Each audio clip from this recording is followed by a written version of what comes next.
Hello, today we're going to be creating contacts for our accounts in Salesforce. We're going to do it similarly to last time, and we're going to click the Contacts tab up on the bar.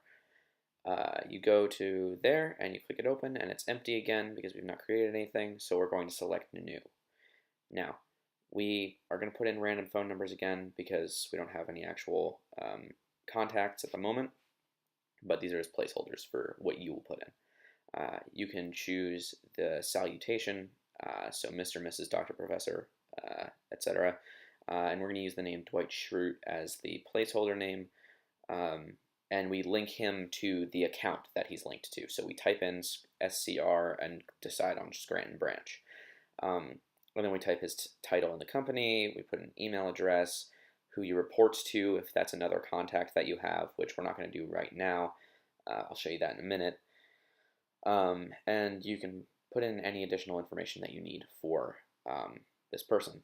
Now we're going to scroll down, and there's all the mailing and other address information, of course, which you can put in for yours. I'm not going to make one up right now. It would be a waste of time, but as you can see, there are all these different spots for you to put them in. There's the fax number, phone number, all of their, all where you got the lead from, and any other information about the person. And then there's a short description, of course.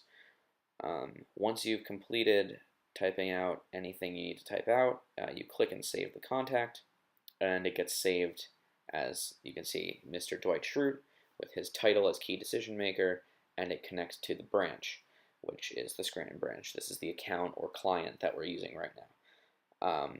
So we're going to go and we're going to create another contact. So the phone number carries over because it's presumably the phone number for the company, and the account carries over as well, but all the information is different. We're going to now use the name James Halpert as a placeholder name.